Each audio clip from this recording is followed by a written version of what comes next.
It's like the Brady Bunch, isn't it? It's like there's a story, and I love that. It's like the Brady Bunch screen. Hello, everybody. Welcome to a late, which I've kind of thought about it. I'll take a moment, okay? A do or die Thursday. How about that? Let's roll the open in 3, 2, 1. Let's get you a little Monarchs chat going. Here we go.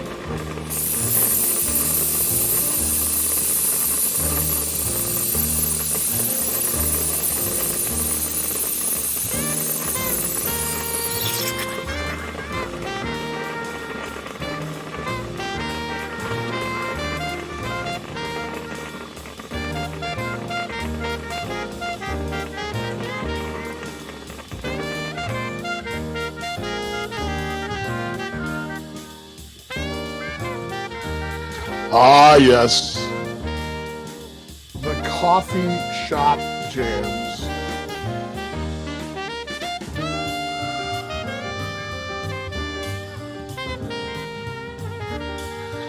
Let's just check her audio here.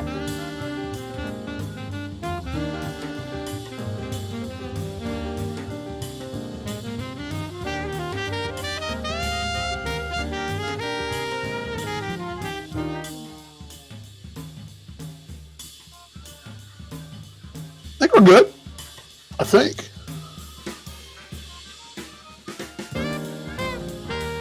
I'm hearing the coffee music.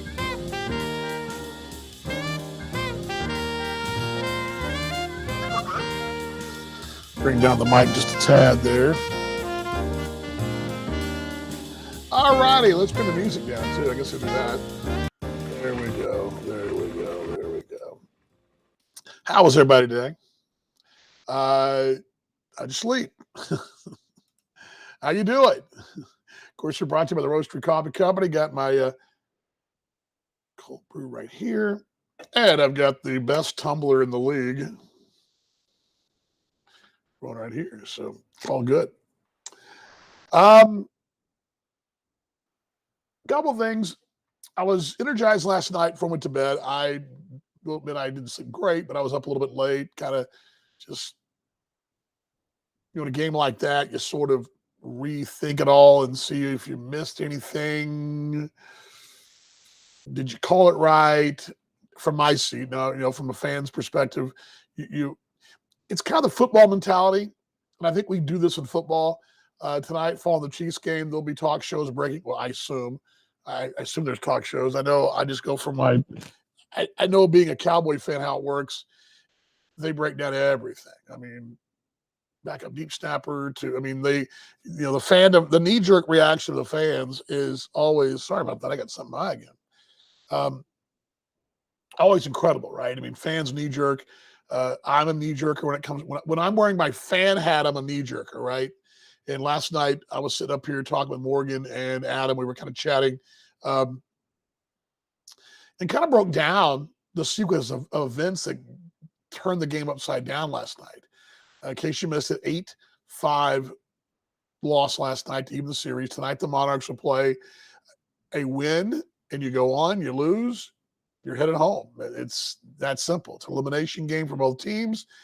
This franchise has avoided this for the most part lately, but if you go back to 18, this franchise faced a win or go on against Sioux City and won on the road. Had a win or go home against Sioux City here in 19 and lost. I think I talked about that game last night because Christian Correa of Fargo is on that 19 team here, and remember he got hurt in that game.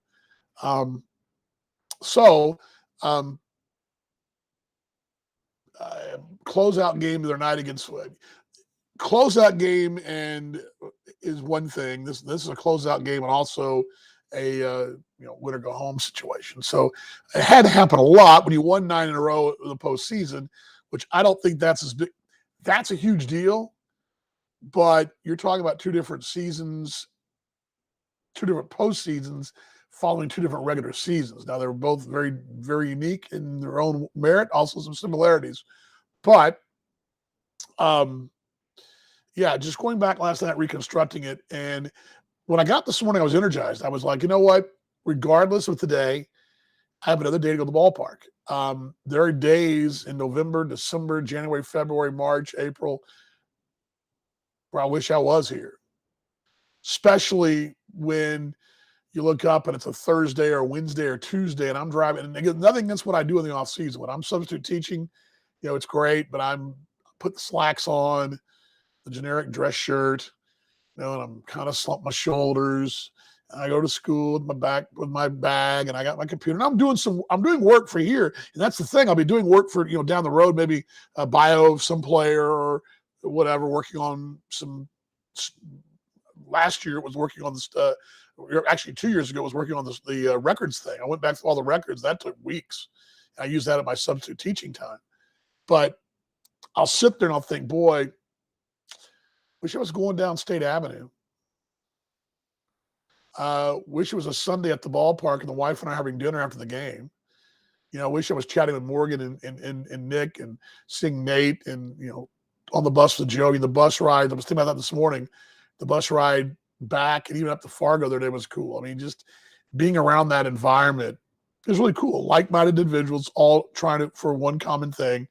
And it's a really special thing. I don't get that same buzz when I walk to school. Nothing against my job. Now, if I was a full-time teacher now, like my wife is, I'd be a different story, right? If that was what I did for a living, I'd be a different story.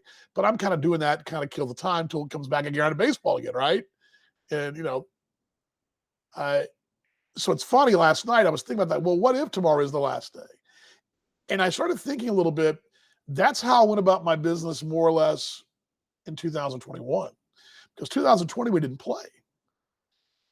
And I kept thinking, what if the 19 season, that playoff game was my last day? I mean, I knew we'd come back, but I mean, what if this pandemic went on for years? We never played again. I mean, I didn't know, right? I mean, everything around us is going so bad then.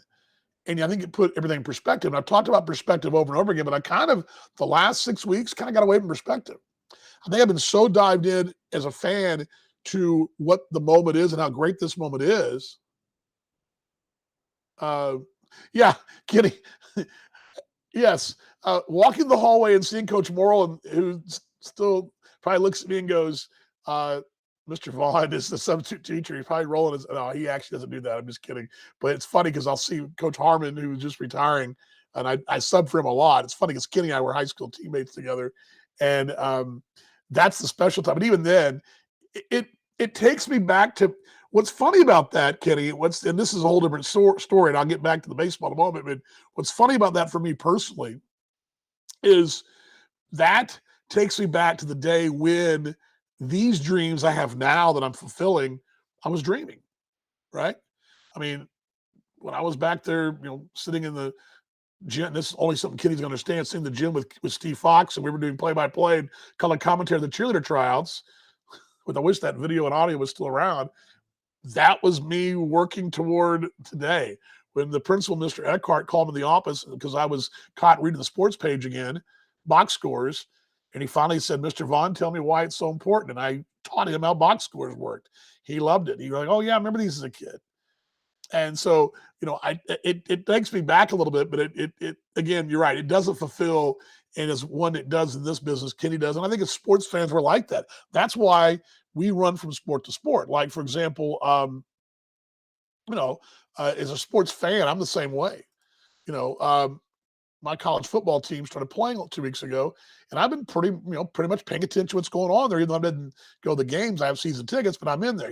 NFL started, and I'm already looking forward to the next season. As a sports fan, we do that. But when you also are in this business and you work in this business, there's also a missing part of you when you're not doing it. And it's something Joe and I talk about a lot during the off season, because he reflects a lot more then. We'll look back at the records and things like that, because in the moment, you don't really think about it. And I think the last 6 weeks, I've been so in the moment, I haven't really put myself back in perspective again. So when I woke up this morning, it's like, you know what? It's going to be the last day of the ballpark, so let's do the routine. Let's do my routine. Let's not change anything up. Let's do what I've always done. Let's not cut corners. Let's do the hour walk. And sure enough, I was a little late today. I had a couple tasks, a task that got put on me that I would need to take care of, and I got it taken care of, a couple of them actually, that I would have, that happened on a normal day. I let those come to me, and so I went on late today. Didn't mean to. I had my healthy smoothie and all the things I did, right? Just don't know where I'm going to be doing tomorrow. That's the crazy thing. I mean, will we be able to bus to Milwaukee? Will I be able to, will I be going home for the weekend to Dallas to see my wife? I mean, what would I be doing? Who knows? That's the nature of the business. So anyway, perspective today for me is where I'm coming from. Anyway, we're brought to you by the Roastery Coffee Company, 6 locations in Kansas City. Looking for what I'm hoping for. This is kind of in the works right now. If the Monarchs can pull it out tonight, I'd love to shoot the show down there either Monday or Tuesday of next week at the factory store. That's sort of I've discussed that a little bit, and that'd be great to go down there and do the show from there on game day, which would be kind of cool, or the day before, because it all depends on the return back. And it's a night game. Milwaukee's 8 hours away.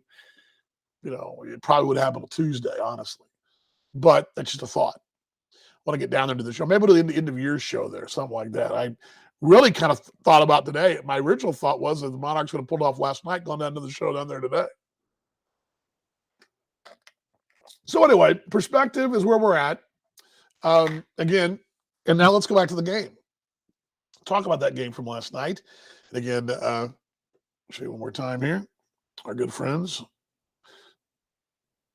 I'm about to do a little innocent indulgence here. I cut my finger, by the way. Other night, I think I told some of y'all this in the air. I made a little salmon from Price Chopper, but I put my hand in my drawer, and I don't have it organized. I haven't kind of organized like a bachelor does, right? I mean, kind of just stuff thrown in there. But I put my finger in there to grab a spatula to pull the salmon out of the air fryer, and I stabbed myself with a knife. And I had a nice little cut there. And anyway, that's why I need WD-40. That's why my lovely wife is. It wouldn't be like that. All righty, let's bring this down. Let's get other way, Vaughn. There we go. All right. What did you think last night? What was y'all's thoughts? What did you think last night? I'm going to give you what I think were pretty much the 3 key moments. I gave you yesterday what I thought would happen for the Monarchs to win. And the first one was the early inning. You did give up the early run, but they did knock you around. It was a hit by pitch, balked to second, ground ball out, didn't get out of the infield, and that's how they got their first run. They manufactured it, did without a hit. Belzer settles in. Now he was in some water here and there, but so was their guy. And the double play balls were huge. They were huge. Last night, I pull the box up right here. It's the wrong one. Poor Adam last night. Put the wrong one up. There we go. So last night, that was the first inning. And hit by pitch. Then you go, both the best Tyler Grierlet was at first inning. Then he walks a batter in the second. Jan Hernandez, Casey Gillespie singles, and there was the fielder's choice that J.C. Escara gets the run home, and then there was the error and throw. There was a single that gets J.C. around, and then Kansas City has a 2-1 lead. You felt like things are going to plan right there, right? Belzer, granted, he had some issues, but this is playoff baseball, and you let your defense work behind you. And he has the advantage of having the best shortstop in the league in Pete Cosman. You watch Pete as a tactician out there, and Cosman played a couple balls perfectly. They bounced a double play the second, fourth, and fifth. I think Belzer would tell you the only thing he really wanted to cut down on last night was the walks. The walks were a little high. He had 4 walks last night. None of them scored, but the other walks the Monarchs gave up. I'm sorry, the 6th inning walk scored, pardon me. But the walks, the 6th, 7th, 8th, and 9th inning all scored. And I'll get to that in a moment. So first key to the game last night was to get to the first part of the ball game. And then number 2 was quality start. And I really believe if you got a quality start, you had a heck of a chance to win. By the way, I'm looking out there right now, John Hernandez and J.C. Escara in the hitting cage, and they've been down there about a half hour or more. They've been down there since before 4-1. And they're hitting with somebody down there. I don't know, somebody, a coach or somebody, maybe Bill Sylvia. I can't tell from here, but I don't think those guys want to win. They're in the hitting cage now. now. They're here. So anyway, but so number two was uh, do what you've been doing, right? That was sort of what I said yesterday. Do what you've been doing, and you did that to a degree. You'd like to have maybe had a chance to blow it open in the third inning. You did. You had a bases loaded situation. JC with they walked Casey, and JC hits this deep fly to center. Grosjean hits a ball that probably was as hard as his home run out the center that they tracked down that saves their hide in the fourth inning. So the Monarchs had chances in the third and fourth to really turn this thing upside down and put them in a spot. The key number two, the ball game was, do what you've been doing, or three really, because I'm in 5 early. Quality start would give you every chance to win, which it should. The one drawback of the quality start was Belzer was 2 outs away from having 1 earned run in 6 innings, but he walked Silviano and Mando Boscano had a monster night last night, 3 for 5, launches a home run, and no doubter, and the game was tied. Now, granted, you do get a quality start, but that sort of changed momentum that, okay, your starter got you there, but we're still even. And it really shifted the momentum right in the favor of the Red Hawks at that point. Now, this is where the part of doing what you've been doing comes in. The Monarchs have been really good in the situational pitching for the most part. For the most part. Now, every team has their ups and downs, but they did not pitch like they've pitched in the bullpen lately. That was not what we've seen against Lincoln, not what we've seen against this Fargo club last time. And maybe it's part and parcel of seeing this club so many times. I was talking to Andy Lee, our chaplain, this morning. Perhaps we've seen this team now, 6 ball games out of your last 8, and you do get familiar with somebody. Don't know how much that plays into it, but there could be some of that there. But in the 7th, Brandon Coach comes in, he walks leadoff batter, and that's always a bad sign. Now, granted, it's not the walks, it's what compounds behind him, all right? And we talk about this a lot. You get the walk and double play ball, okay, you're fine. You get a 2-out walk, you get a ground ball, you're fine. It's the leadoff walk or the 1-out walk and the home run behind him. That's what's killer, right? Where the Monarchs had a classic snowball effect inning in the 7th. The walk, strikeout of Correa in the back to the top. And Correa was trying to lay a bunt down, too. They're playing for 1 run to break the tie. They weren't even trying for the big inning. And Correa can't get the bunt down. Maris flies to left. So that's out number 2. Drew Ward is walked. So now first and second, 2 down. Leo Pena grounds one to first base that Casey Gillespie scoops, picks it up, bobbles, drops momentarily. Coach is late to get there at first. Brandon's racing over there, and Casey's got a call to make. Do I flip to the pitcher who may not make it? Do I try to beat him out myself? And Casey chose to go beat him out himself, and it didn't work out for him. And they are safe, and that leaves the bases wide open. And that's when John Silviano does what Silviano does. Silviano had big RBIs in the 7th and 9th inning. That would give him the lead. And so that right there, that 3rd out, because I really thought that's the ground ball off the bat. I'm thinking, okay, that's the end of the inning. I mean, I'm thinking in my head, I'm about to say Casey scoops, and it didn't happen. So the walk, and the error compound things. So suddenly you've got those 2-3 mistakes, and here comes a base hit. It's not the base hit that killed you. It's compounding them with other items. And that's where I would tell you that was a big point of the ball game. Then the Monarchs in the 8th inning, Alec Olin walks, sack bunt by Alexander. Then it's Sam Dexter single up the middle. This is off of Jeremy Rhodes. Rhodes throws very hard, but I would tell you a lot like Joe Jones for them who throws very hard. These 2 lineups feast on guys who throw hard and don't get a lot of movement.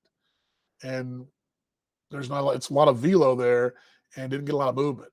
And Jeremy got the double play ball into the inning, which could have been, kept the game close. Kansas City comes back, but gets the home run from Grody in the 7th, and the walk and the RBI double from Gillespie, but then quietly DeBoard, and that's where it turned out. So again, you didn't do what you've been doing, right? Even the back end, Alex Valdez, when he comes in with the 1-run ball game, he didn't pitch very well. I mean, he walked single. He's been very good. I don't know how much that's them seeing him so much, or they wear uniforms too. Fargo's really good, all right? I mean, let's not forget that. The Redhawks are really, really good. These are the two best teams in the league, bar none. Finished a game apart in the standings. This team over that third base dugout led the league in wins for the better part of the year until the last day. I mean, it's not like they're a joke over there. I mean, if Fargo wins tonight, that ain't no joke. I mean, they're good. The Monarchs win tonight, that ain't no joke. We're really good. One really good team's not going to go forward, and that's the crappy part about it. And that's the crappy part of the 3-game series that I think the league's got to fix. I was telling Chad Eckert up there in Fargo today, can you imagine the day this was game 3, series is even at 1 apiece, the crucial game 3, and the chess match going on today, because you'd see the chess match today, you wouldn't have seen it much yesterday. I don't think you see the board yesterday. I think you probably don't see, you probably see a little more normal play out ball game, but you see the chess match today. Who wants to be down to, and then what do you do coming back on the day off? Who pitches on Saturday? This ball game would have been played in Fargo. Who pitches on Saturday back in Kansas City? Do you come back on short rest with McGovern? How's that going to work? Who pitches? I mean, I love the chess match of it. You're not going to get that, and I don't think you get a really good size. I mean, again, if you're a Fargo fan, you go down tonight. Can you sit there and tell me that you weren't? Your record against the Monarchs was not real good. But are you any worse? No, I think you're not. That doesn't mean anything at all. Doesn't mean you're bad at all. It means you lost the best team in the league, and the Monarchs tonight lose. They lost the best team in the league. I mean, either way, it's a no-win for anybody, right? It's how good these teams are. So when I tell you these little things that happen, this is where I come back to their side of the story. Now, if I was doing this for Fargo, I'd tell you the Stars did the Stars do. Their big guys delivered. Silviano drove in of 3, and Boscan drove in 2. They were combined 5 for 9 in the 5-6 hole. Up and down their card, especially their 3, they got an RBI in the 3 spot, 3 in the 4th, and 2 in the 5th, 1 in the 6th spot. I mean, that middle of the order delivered. Your Stars shined. And the other star was DeBoer. He shined. Yet to allow an earned run against the Monarchs this year. He shined. He wasn't great, but he shined. I mean, the Monarchs had traffic aboard got a walk in the 8th and a walk in the 9th inning, so he wasn't perfect. But that's a 1-run ball game. I think the approach is different for the Monarchs too. The Monarchs last night, by contrast, and this is where I said, didn't do what the Monarchs have been doing. That was the other key. Well, just do what you've been doing. Well, you still had 8 hits last night. They had 10. But your 3, 4, 5 spots, 2 for 5, 0 for 3, 1 for 4, drove in 2 runs. Your 6th spot went 2 for 3 and drove in a run. You got RBIs at the bottom of the card, and I think that's the strength of this Monarchs club, that 5, 6, well, it was really 6, 7, 8 all got RBIs last night. You got hits from everybody in the bottom of the card except for JC, but JC drove in a run. I think that's the balance here.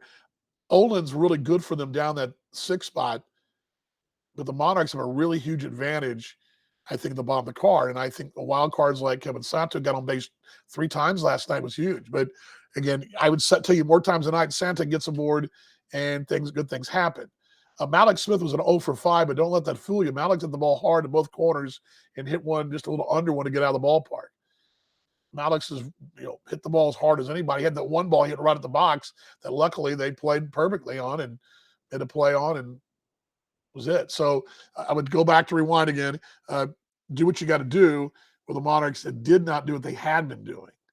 So that's the flip of the coin now. Now, from their perspective, and this is, again, we don't do it like this during the regular season because there's so many games, but in a 1-game sample size, in a close series like this, we break it down like football fan does, right? That's what we're doing. We're doing football fan guy.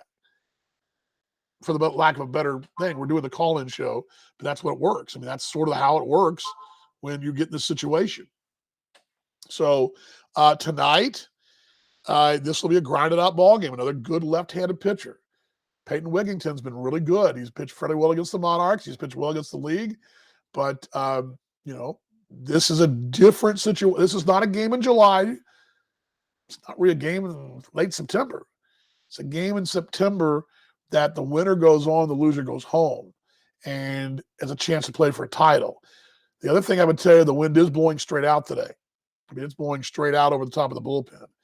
I don't know what the gusting. I don't know what the velo is. I would say it's probably in the 12-mile-an-hour range. But those flags are gunning out in left center, blowing out.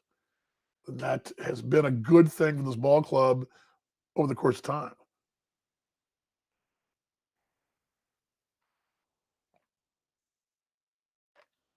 Roastery.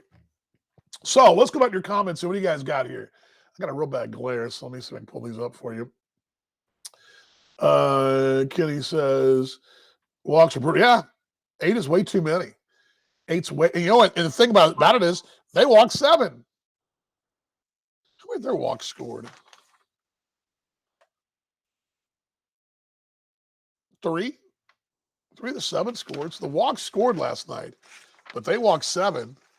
Fargo will issue some walks. They will.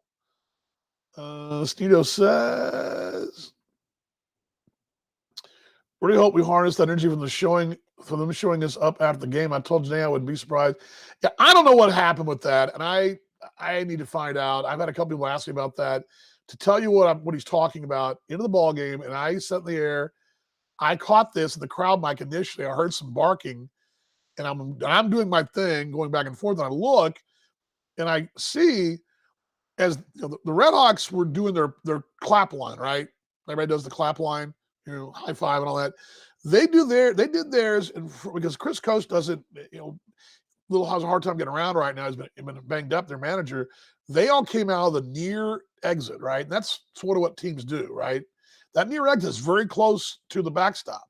But most of the time they're at an angle, and it kind of meets around the mound, the backside of the mound, and you come off that way.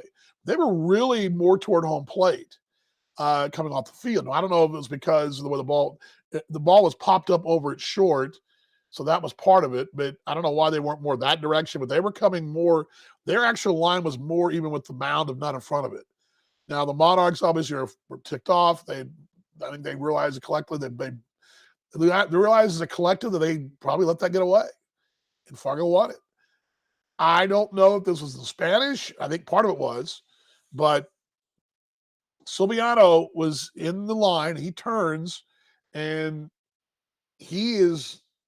while he's going to the line, it's kind of out of the line back toward the Monarchs dugout. And I saw that initially, but I couldn't tell I didn't really hear anything. Then I heard what I think was Leo Pena, but I'm not 100% sure. I heard his voice, and then I heard Jan Hernandez's voice. Those two voices were in Spanish. And Leo kind of stops before he gets to the line and turns, and he's talking to John. John jumps over the fence, over the dugout rail, like as if there was a challenge made. Like, what did you say to me? It didn't look good. Now, I saw it. I don't know. I don't think it showed up on TV. I was told it didn't. I didn't think the optics looked good. I think it looked bad. I think it looks bad. You don't see teams when they win a game go the high five line and have that kind of stuff happen. Now, granted, I will also throw in the fact these guys are probably familiar with each other. They played a lot against each other. There's a bit of a rivalry here, too.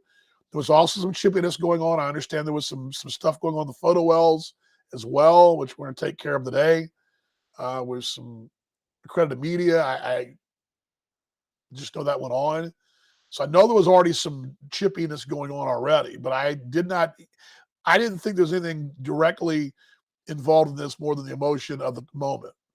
That's kind of what I think. I think the emotion of the moment got out of hand. I didn't like it. I think it looked bad.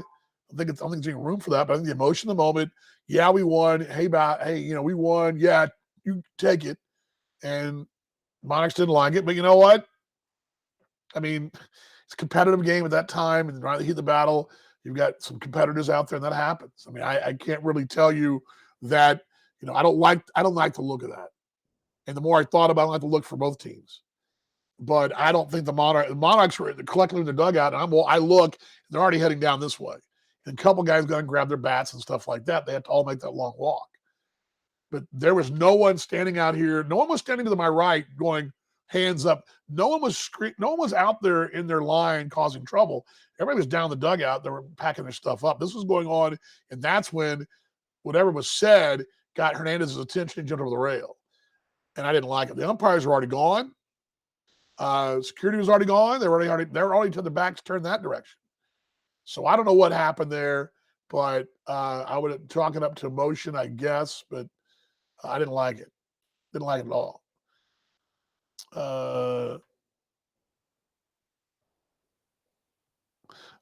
Chris says he wore the wrong T-shirt last night, not a jersey. Okay, you'll be wearing the jersey tonight. Okay, you're taken care of. Well, I'm wearing pants and shoes and socks that I wore when we beat them here last time. Plus, I'll be wearing the shirt and tie I wore on Monday. Luckily, I only wore it during the game, and I took it off after the game and then folded it away nicely. And it's not that dirty, but I don't usually do that. But you know what? We won with that. If I had to have a booth cam shot of me in that again, that's great. Let's see here. So we're blaming you, Sneedo. Let's see. Oh, Eric says, I wore my game worn jersey, championship jersey yesterday, last year for the first time. That may be you. I don't think what I did yesterday. I mean, I did a little. I mean, I've kind of been coming in later because of just the routine. But Barking first started Fargo's last out. Someone was yelling at the Monarchs deck about something. Yes, I don't know what. I don't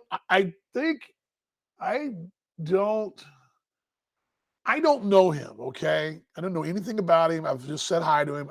We've never really had a long conversation. I know their manager's a pretty classy guy, and I would think he's got classy players, but I don't know the guy. But I know there was some barking going on. You were down there, and again, what it was. Now, what I heard was the Spanish part, which I think Leo Pena calmed both parties down. I think he was the guy, sort of the cop there. Pena was the last guy coming around to get in the line there because I guess I don't know if he didn't make the play. It was a shortstop, Dexter, right? So I think but somehow he winds up all the way around in back behind first base and coming on the line to get in the line. I don't know if he was the last one or what but I think that's the case. He might have been the last one. And he was sort of, the guy that the cool, calmer head prevailed, right? And I think that's what happened. Let's see here. I'll wear a Fargo. I'll wear a Fargo that will get a. Oh, that'll wear. Get a win. Gonna wear one that'll get us a win. Okay, all right. I'll take that. Good to see you, mate. Yeah, I'm not shocked by that. I think both teams are probably a little fired up. I mean, Fargo probably figured, and let's put ourselves in Fargo's shoes. They got to win one to stay alive. They had to throw everything in the mix last night, right? And they probably thought that, they're thinking the Monarchs are going to have a day off tomorrow and going to enjoy the day, and who knows what they're going to do. Well, they're not going to do that. We're going to make them miss the Chiefs game. I mean, whatever. I don't know. Some kind of, I just hear that. I know how these young kids sometimes think. I mean, they sometimes think that. And then Fargo didn't want to go home. It wouldn't. Well, I don't think this is the case because I think they were staying anyway. They were staying here last night regardless because they got the room for 2 nights. Now, tonight they're packed up, and they don't know where they're going, and the Monarchs don't know where we're going. But I'm sure that was part of it. I do get the feeling they're a little chippy with that, but I don't know. I don't know. Sorry about that. I saw that one. Eric saying,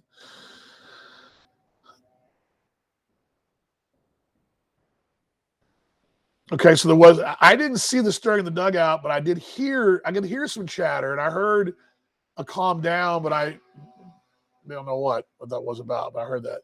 Look, he says some key hits loaded. Yes, we'll load those in those lumber. He had a key hit last night, which I still not seen. We didn't have a very good angle on it. Tonight, I would tell you that nothing changes. Nothing changes. Jalen Miller against Peyton Whittington, left-hander again. You're at home. This is your place. You've been very good here. It's going to take one hell of an effort to win it. It's going to take one hell of an effort for them to win it. This is not going to be this is probably going to be one of those, I have a feeling, just a feeling, this is going to be one of those games where you may see multiple starters for one team or both, which, in the Monarchs case, I think that's good. You got all-star in reserve in Martinson. I'm sorry, in Hartman. I think 2 last night. There's a little bit of roll the dice last night for Kansas City. I'm not saying this was the case, and I don't believe this was necessarily the case, but there was a little bit of, okay, we're not going to.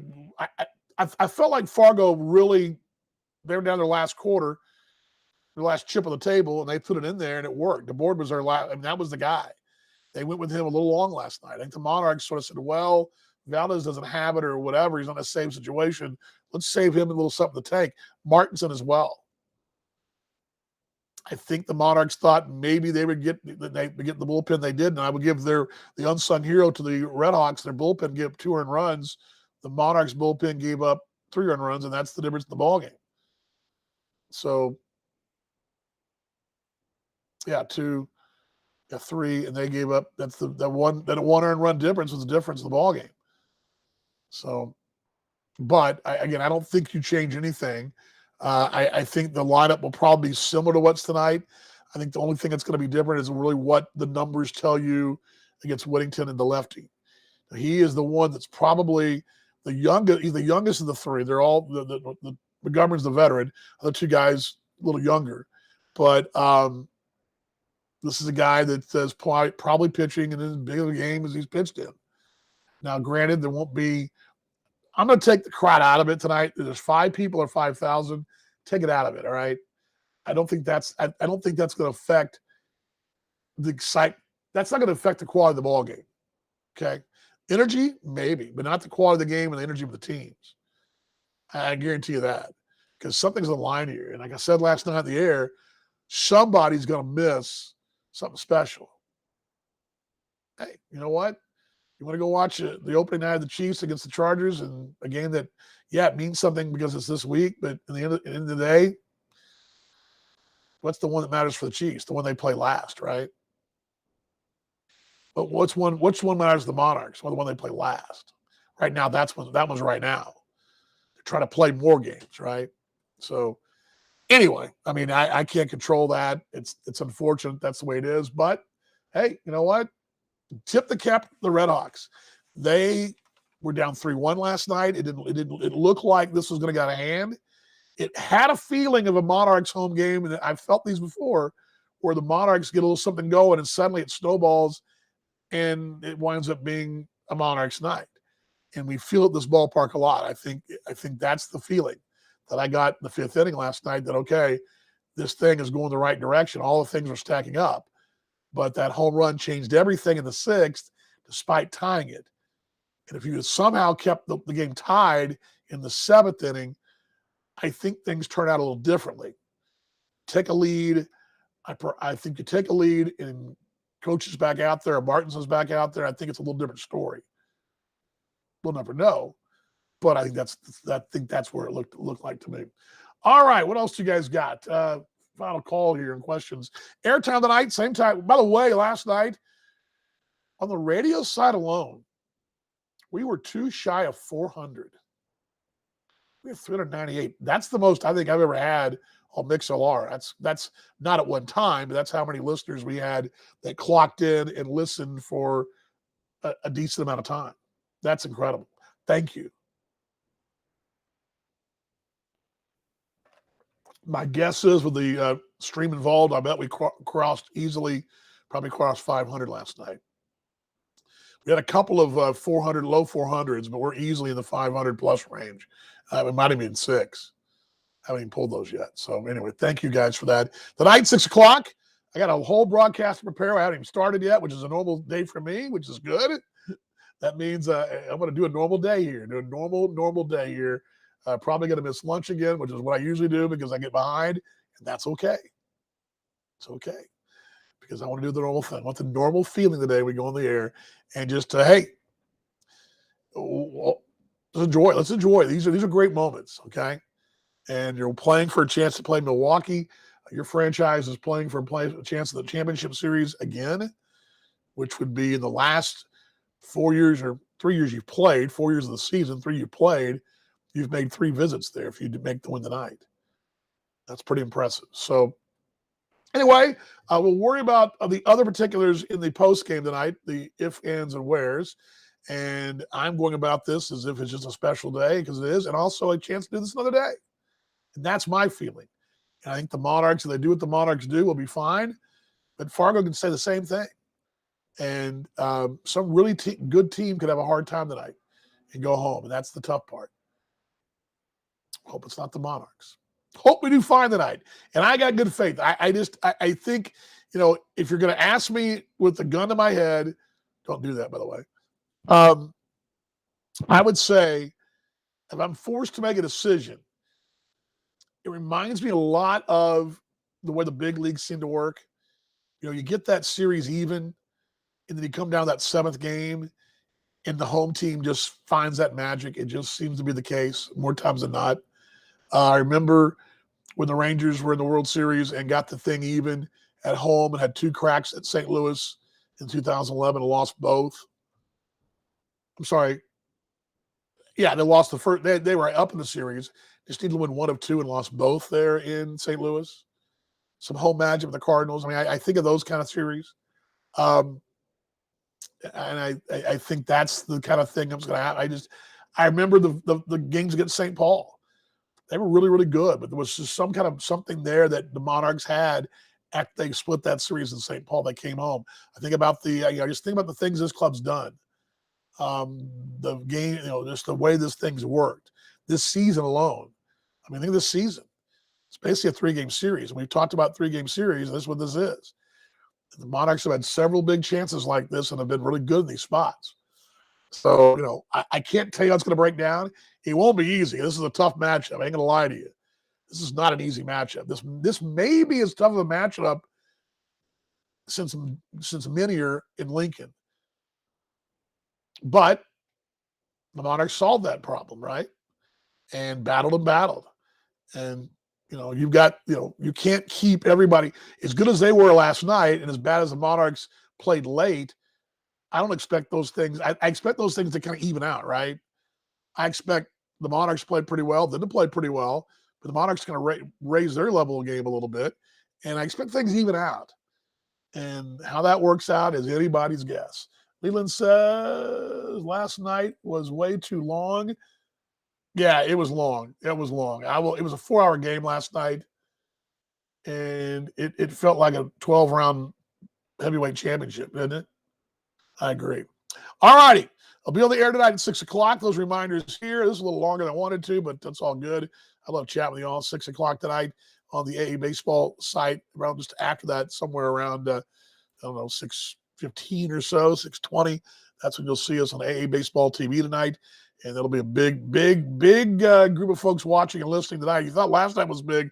Tonight will be bigger because Milwaukee's not playing. They want to see they're playing.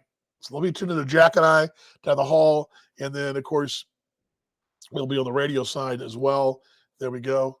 That'll be at 6 o'clock tonight. And I got to prepare for the broadcast. So dive right in right now and jump into it. So there's that. All right. Sorry for the late day today, but that's what we do. We go late. Things happen well. Let's do what we've always done, right? And thankfully, my shirt will be the same one from Monday, and it's in good condition. All right. All right. Love you guys. Look forward to seeing you on the broadcast. Don't forget our friends, the Roastery Coffee Company, 6 locations in Kansas City. We bring you the show. Yeah, let's have some 1, 2, 3 go Monarchs. You guys ready for that? I'm ready for that. Let's get a couple things sorted here. Here we go. All righty, here we go. Ready? Me. 1, 2, 3, go Monarchs. I'll see you in the broadcast. Night, everybody.